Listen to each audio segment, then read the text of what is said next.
국민의힘 추천으로 2기 진실화해위원 후보자에 올랐다가 국회 표결에서 부결이 된 이재봉 교수가 YTN과의 인터뷰를 통해 자신의 입장을 밝혔습니다.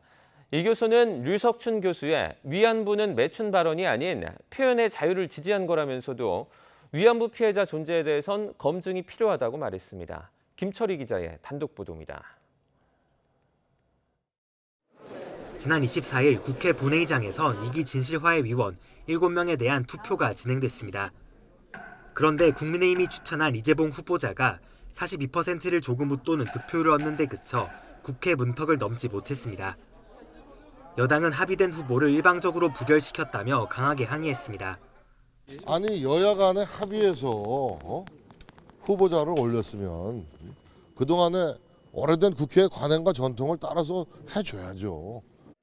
야당에선 이 교수가 과거 위안부는 매춘이라고 말한 류석춘 교수를 옹호하는 성명에 이름을 올렸다는 점 등을 부결의 이유로 꼽았습니다. 부결 이후 처음으로 이재봉 교수는 YTN과의 인터뷰에서 자신의 입장을 전했습니다.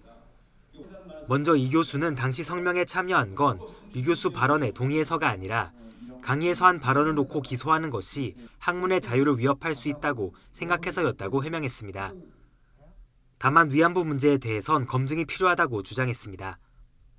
구체적으론 위안부였다고 말하려면 그에 대한 증거를 수집해서 국제학회에 보내 검증을 받아야 한다고 했습니다. 성숙한 사회가 되려면 증거와 사실의 근거에서 말해야 한다는 건데 5.18 광주 민주화운동에 대해서도 유사한 의견을 내놨습니다.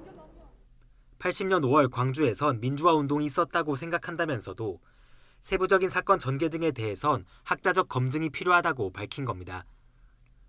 다만 구체적인 사건이 무엇인지에 대해선 답하지 않았습니다. 이 밖에 이재봉 교수는 지난 21대 총선이 부정선거였다는 주장이 유효하냐는 질문엔 재판이 진행 중이니 지켜보자면서도 제도의 개선이 필요하다고 짧게 덧붙였습니다. 국민의힘은 3월 임시 국회에서 이 교수 임명 표결을 다시 요구할 예정입니다. YTN 김철입니다.